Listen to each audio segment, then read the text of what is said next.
When it comes to singles and money, time poverty and fatigue can lead to poor money management.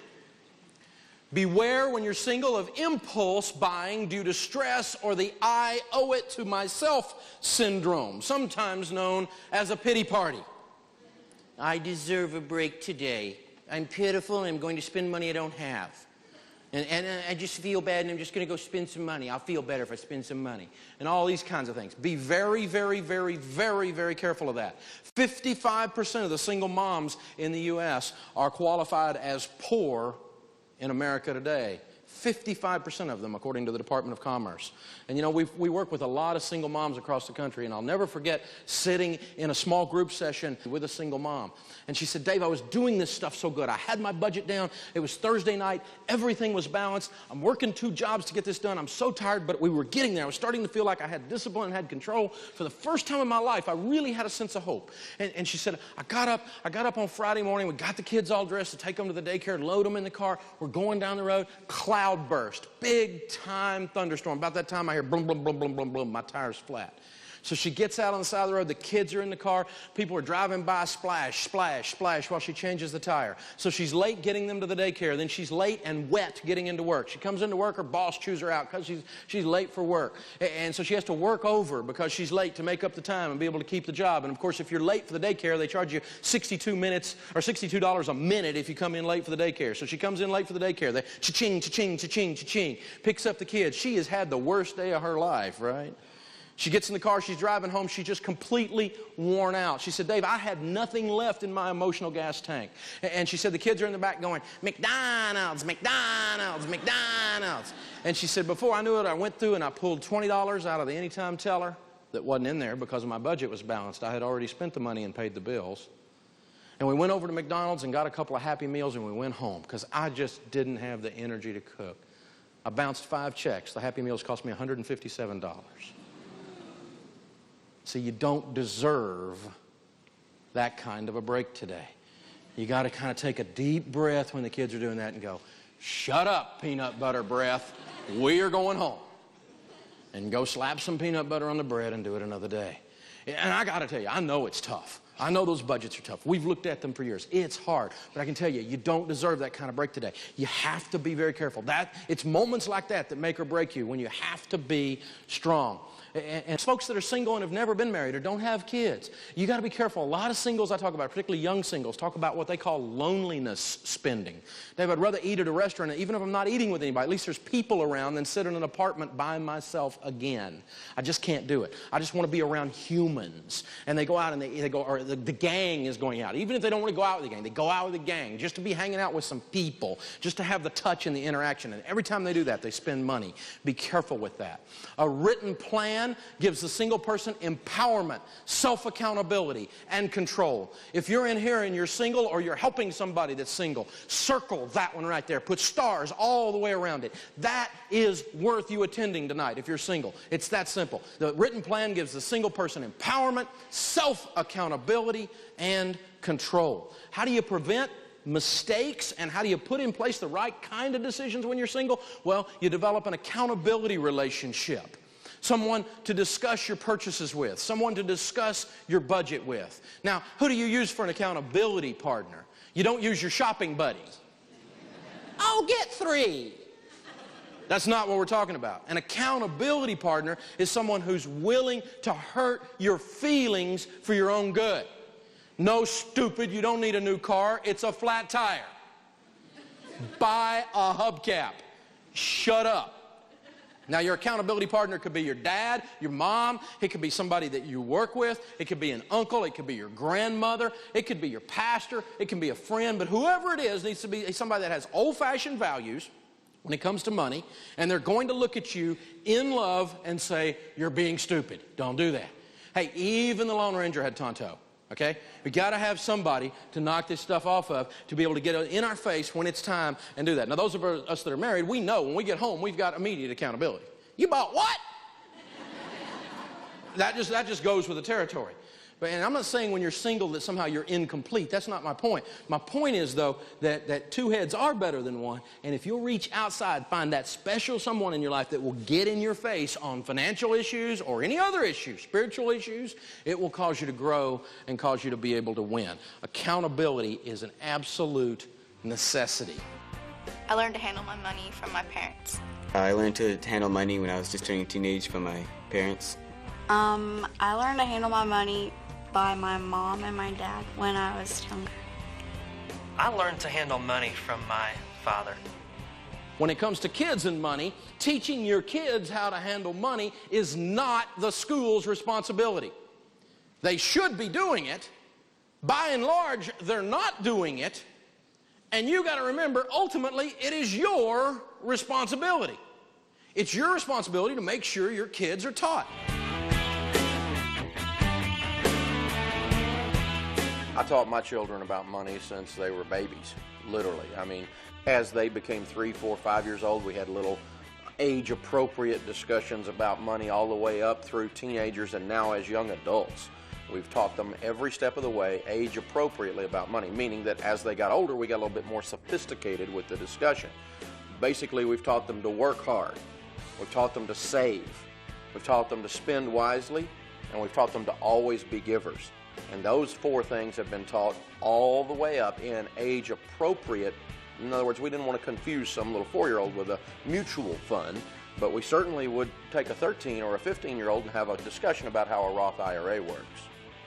Around our house, we pay commissions, not allowances. We never had allowances at the Ramsey household. I don't believe in allowance. Allowance to me sounds like welfare.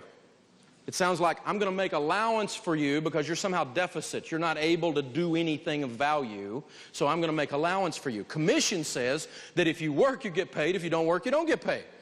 That's what commission says, and that works every time. You know, I remember one time we were driving along. Our kids were a lot smaller then, and one of mine was about 13 years old and was going on, "Dad, why are you so tough on us? You know, our friends don't have to work the way you work us. You make us work. You make us do all these things. You make us do this. You make us save money. I mean, we have all these rules that the other kids don't have. Dad, why are you so tough on us about this money stuff? Is it just because you're afraid you're going to be embarrassed?" And I went, "Well, yeah, that's part of it." But I said, more than anything, the reason I'm so tough on you is this. We've done a great job with money. So we've got a lot of it. And so when we die, you're going to be very wealthy. And if you don't have the personal character, the muscle and the bones of character to carry the weight of that wealth, it will ruin your life. It will take away your desire to win. It will take away why God put you on the planet. And you'll become one of those trust fund babies. Stinky things. I don't want any of those. I want children that are arrows that we turn loose, that are straight, and they're clean, and they fly true, and they hit the mark. That's what we're trying to grow. And that happens with lots and lots of forming and reforming and reforming. That's the character to carry that wealth. You see, words are powerful. Be careful what words you're using with your kids. What are you speaking into their lives? What are you speaking at them? You got to be very careful about that. See, if you work, you get paid. If you don't work, you don't get paid. Around our house, we use the stuff that we now have in a thing called Financial Peace Junior. We used to put on the refrigerator door, we would put a commission worksheet that looked a lot like this, little magnets on the back, and we'd stick it to the door. And we write on here the chores that you had to do. And we put a dollar amount beside each of the chores. Now, it wasn't a big complicated thing. When they were pretty small, you know, they're 6, 7, 8 years old, it was 5 chores, and it was $1 a piece for each chore. So you do all the chores, you get $5. You don't do all the chores, you get $4, $3, whatever. And so we check off if you did them, and you got paid if you did them, and if you didn't do the chore, you didn't get the money. It's that simple. Did you know that everyone in here is on straight commission? Try not going to work for 6 weeks and see if you get paid. You're on straight commission. Everyone here is work, get paid, don't work, don't get paid.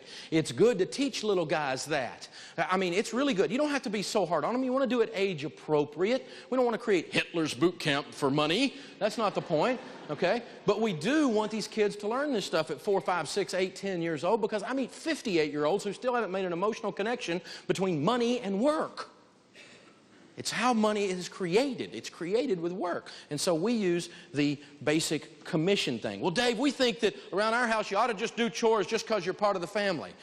I said 5. The rest of ours you do just because I'm larger than you and I can hurt you.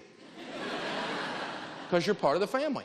When I get up from the dinner table and take my plate to the sink and scrape it off and put it in the dishwasher, I didn't do that because I get paid. I did that because I love my wife, and it's one way I can serve her that evening after she's been in a hot kitchen all day. Okay? That's that deal. And the same thing for my kids. They love their mom. They love their dad. They need to do stuff as being part of the family. That's part of the deal. But if you only do that, you don't ever teach them that work creates money. Because I got to tell you, when they earn money and they have money that's in their hand that they earn, they treat it different. And they make different decisions at that point. And you get to teach them other teachable lessons. So do some things that are just because you're part of the family. But do some things where we make that connection and create teachable moments in the process as well. You know, teach by example as well. You know, here's an idea. You got to understand that they're going to do what you do. If you're stressed out and the way you medicate stress is, you go buy a new dress, they're going to go buy a new dress when they're stressed out. They're watching you. They smell this stuff. You know, the old thing that I would rather see a sermon any day than hear one.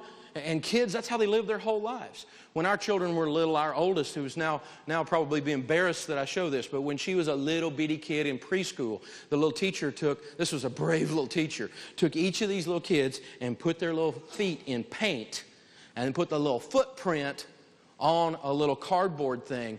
And it looks like this. This is my oldest, Denise. And then they wrote across the top, "I'm following in your footsteps." Now, if you put that on your office desk for a couple of years, it'll change how you act and react about just about everything, won't it? Because they're watching. They're going to do what you do. So you could teach and you can have all these speeches and all these other things. You can take them to all the Dave Ramsey stuff and all that stuff. But ultimately, you're running around borrowing money every time you turn around. Your kids are going to run around borrow money every time they turn around. That's what's going to happen. You are their family of origin. And you're going to bless them or curse them with that process. Now, as you're teaching them, be age appropriate in the process. You know, show them how debt works. Show them how to be debt free. But a 4-year-old doesn't grasp that. So, but as you're talking to teenagers, they get a little bit older, you know, talk to them about how insurance works. Talk to them about what a Roth IRA is or what a 401k is. Talk to them about taxes and voting and these kinds of things. You know, because you want to raise them that vote like you do, right? I mean, that's how that works. So if the children are very young, when you start out, just use a clear plastic container like this. And as you pay them, wad the money up so it takes up more room and stuff it down in there. See, that's not a lot of money in there. That's a bunch of ones just wadded up and stuffed in there. But if you had that in a neat little pile, you nerds, it really wouldn't look like a lot of money. This is a free spirit savings account right here, okay? But here's what happens, see, when you're 4 years old and you clean up the room, did you really clean up the room? No, not really. Around our house, when you're 4 years old and you clean up the room, you picked up 3 or 4 toys, Mom and Dad did the rest, and you got all the attaboys and attagirls. You are a superstar room cleaner. You are awesome. Give me a high five on the clean room. Way to go. Hopefully they'll kind of get that in their spirit, and then when they're a teenager, it won't look like a nuclear dump, you know? All right? So, you know, you do that. You train them, right? And then, let me tell you, pay them right then. That was hard work cleaning up that room, and I'm really proud of you. That was good. $1. Doesn't have to be a lot of money. And you crumple it up and you put it in here. And then every so often, you don't have to have a big system. That's the whole system when they're tiny. Okay? Every so often you get them all out, all these dollars out, and you smooth them out, and you go down to Toys R Them.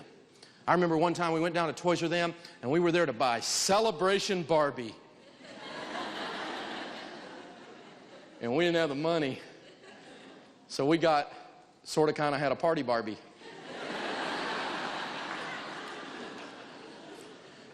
I got to tell you, that was a character growing experience right there to not buy what we went after because we didn't have the money. Because I'm looking at those little eyes looking up at me. Celebration Barbie, man. It was a character growing experience for me. I remember it. The kid doesn't even remember it. Because I had to go, because it's just another few dollars. I mean, aren't they sweet? Isn't this cute?